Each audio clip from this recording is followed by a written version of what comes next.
Mas, Brenão, a WB fez bem esse contexto histórico da rivalidade, do peso do Campeonato Cearense, que apesar de não ter sido tecnicamente o melhor do estadual, todo mundo sabe disso, mas quando chega no final, Ceará e Fortaleza, Fortaleza e Ceará, as camisas pesam, as torcidas se engajam, tem taça, tem troféu em jogo, mas tem peso maior da conquista ou da não conquista para algum dos lados? Eu acho que tem. Eu acho que tem pro lado do Fortaleza, porque o Fortaleza vive uma situação de mais incerteza e de mais dúvidas ali por parte do torcedor quanto ao trabalho que está sendo desenvolvido. E aí por vários fatores. A questão do Carpini, tem muita gente que questiona o Carpini, muito embora eu sempre contextualize que o Carpini foi um cara que teve que trabalhar sem saber se no outro jogo ele ia ter o cara que ele escalou como titular no jogo passado, e isso pesa.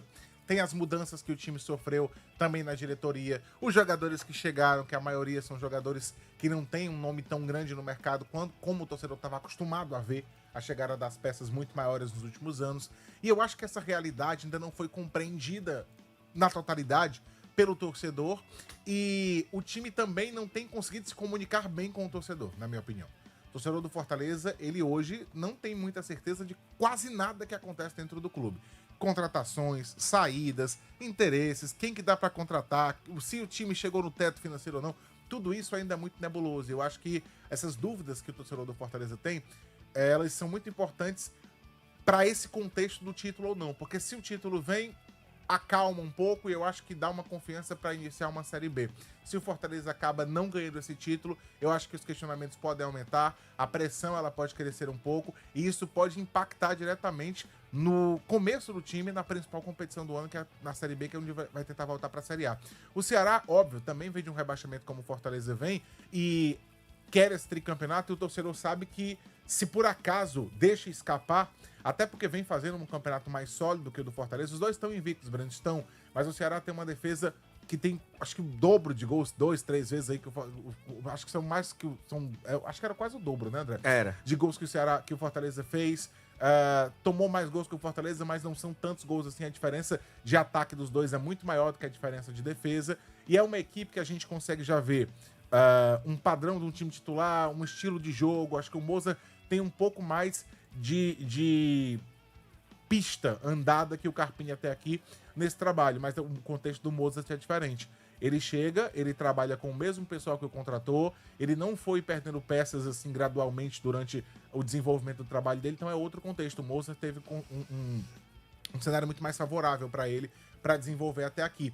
Mas claro, quando você perde um título, principalmente pro seu maior rival, e o Ceará tem também o contexto de que faz muito tempo que não perde, né? De quebra de tabu, porque faz muito tempo que não perde pro Fortaleza.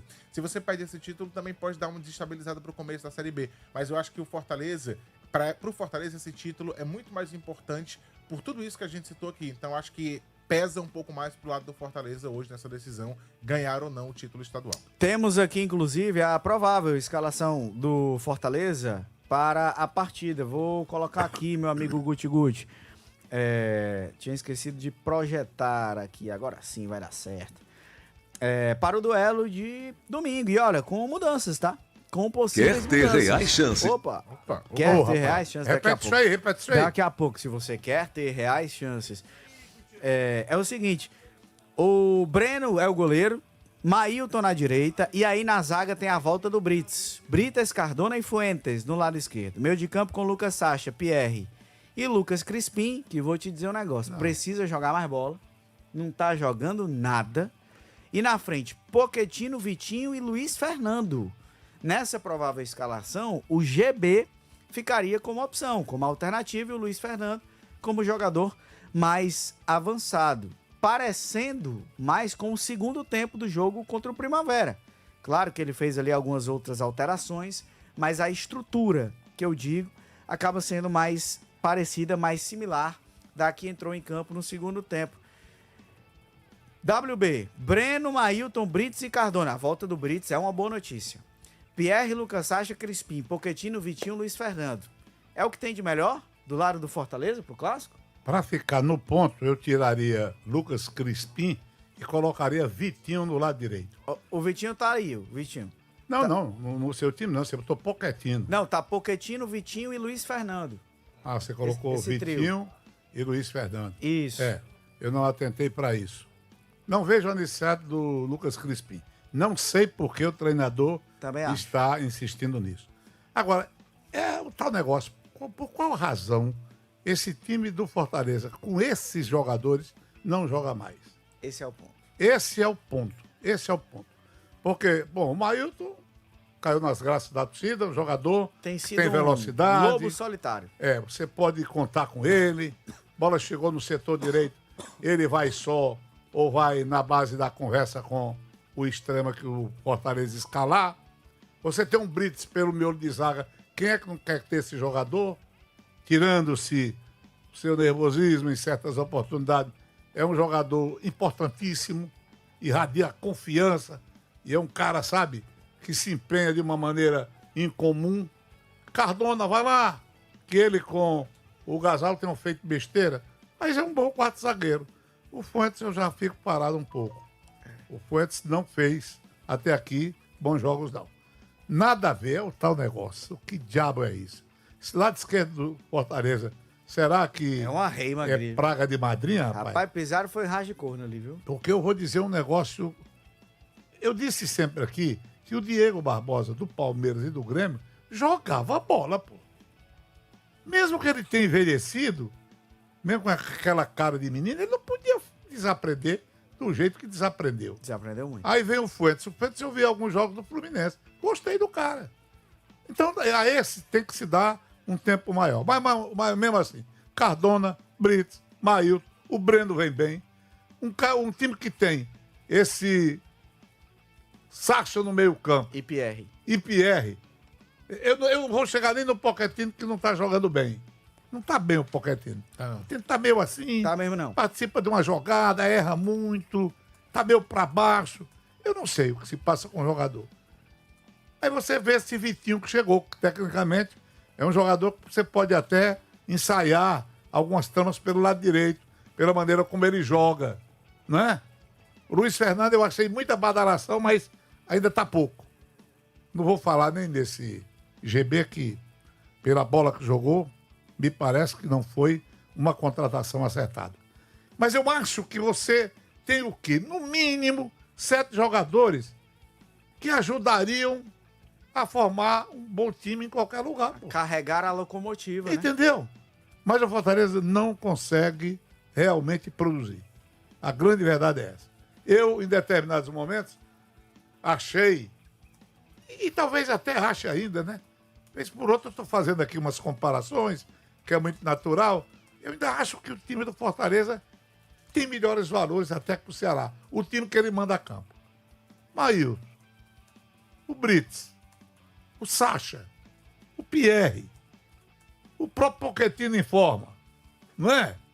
São jogadores de qualidade, poxa. O Ceará, a gente precisa analisar detidamente. Eu sei que o torcedor fica logo dizendo, já sei, tem que puxar pelo outro lado. Não é nada disso. Eu acho até que o Ceará, diferente do Fortaleza, joga até com mais alegria.